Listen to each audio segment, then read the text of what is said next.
Oi, pessoal, vamos continuar então os conteúdos da aula de hoje e vamos falar sobre as mudanças em formas de produção. Ainda no século XIX, o engenheiro norte-americano Frederick Taylor estudou cautelosamente os serviços prestados pelos trabalhadores nas fábricas. E a partir desses estudos, Taylor propôs um novo método nas linhas de produção. Em vez de um trabalhador desempenhar várias funções na produção de mercadorias, ele implantou a divisão do trabalho em que cada operário desempenharia uma única e repetitiva tarefa. Então, o que Taylor pensou? Dentro de uma fábrica, onde eu teria um funcionário, que ele faria várias coisas, várias funções que poderiam ser feitas ao mesmo tempo, eu teria um funcionário para cada função. E ele faria aquela função somente que acabaria sendo um serviço repetitivo. Vamos dizer, se a minha função lá dentro da empresa, dentro daquela fábrica, fosse apenas apertar um botão. Eu fui contratada para fazer isso, então eu vou ficar o dia inteiro apertando aquele botão, repetidas vezes, e é somente isso. Você fica lá o dia inteiro fazendo isso. Somente. Isso, claro, que acaba aumentando a produtividade, que eu tenho uma pessoa que ela, vamos dizer, acaba sendo especialista somente naquilo.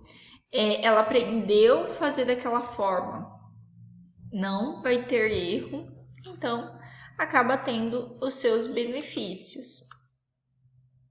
Então, com a ascensão do método de divisão de trabalho nas fábricas desenvolvido por Taylor, que passaria a ser chamado por Taylorismo, grandes proprietários de indústria passaram a implantar esse método em suas fábricas.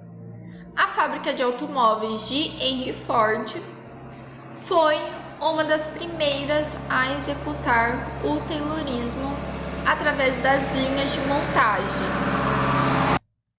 Então, qual que é a ideia de Taylor? É você construir, na verdade, uma linha de produção, onde vem, por um exemplo, um produto, um material, alguma coisa, e você tem somente uma função, que é fazer alguma coisa, e você sabe o jeito correto de fazer.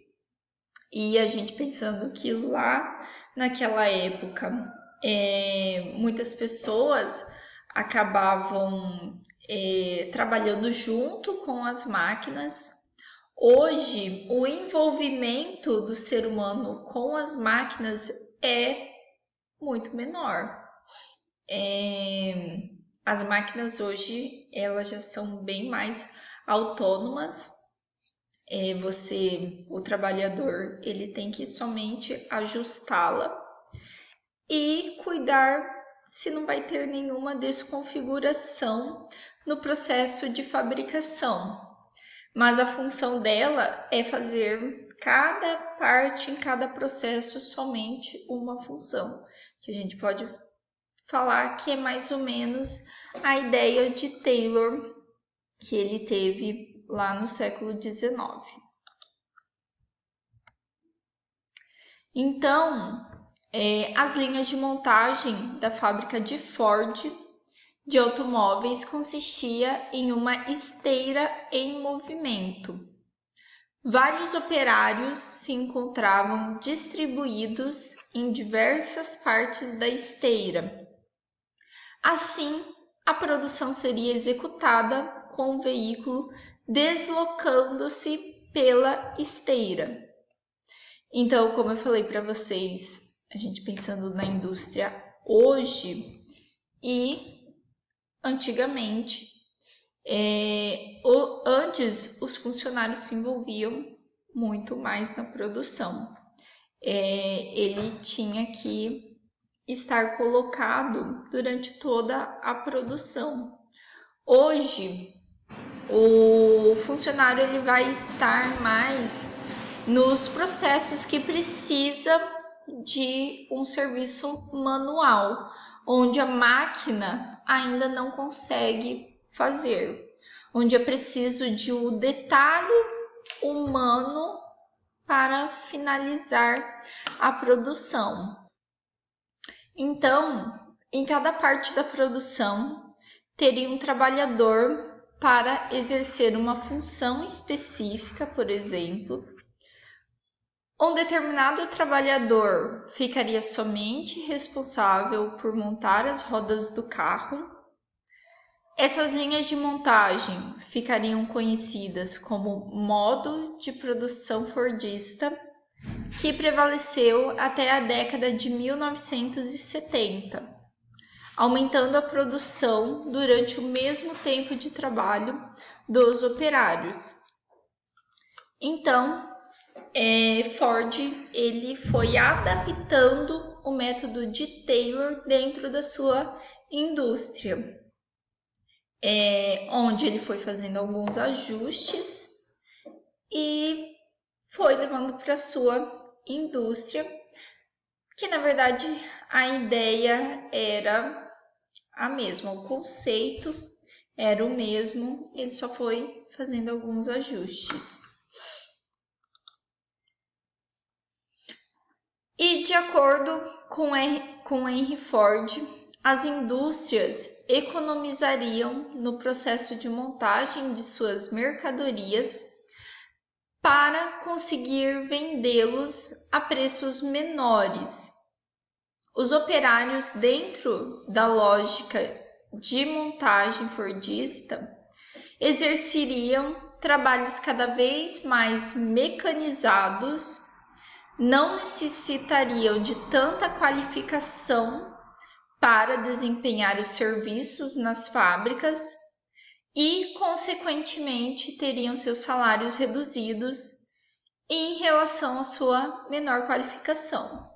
Ou seja, o custo que Ford teria seria bem menor em relação a uma produção manual.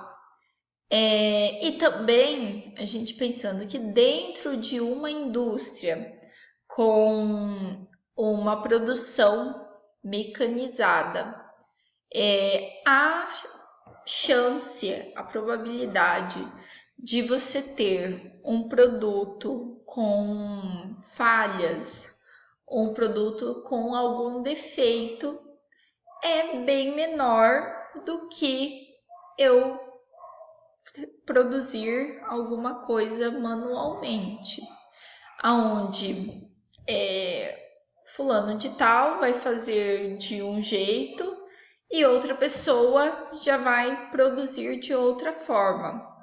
Então, eu não consigo criar um padrão. Já dentro das indústrias, onde eu crio processos, você já consegue determinar um padrão a ser seguido.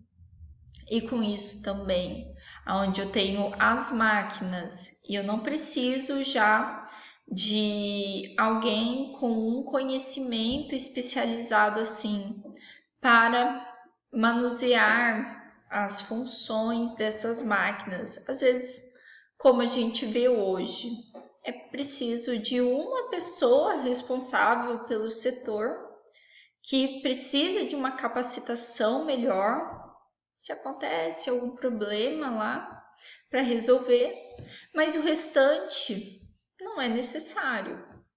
As funções que você vai exercer lá dentro são básicas. Então, o custo dessa mão de obra é muito mais barato do que se eu fizesse um trabalho manual, onde eu precisaria que esses funcionários tivessem um conhecimento especializado naquela área, que eu fizesse um treinamento para determinar o padrão que eu queria a ser seguido. Então, o custo é bem mais alto da produção. E a gente pode ver hoje, você comprar um produto industrializado, ele tem um preço que é muito mais barato do que você comprar um produto feito à mão, um produto artesanal.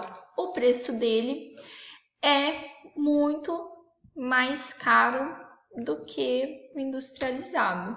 Então, essa diferença de preço a gente pode pegar como exemplo até hoje. Então, pessoal, nós vamos dar continuidade ao conteúdo no próximo vídeo. Ok, gente? Então, até mais e tchau, tchau.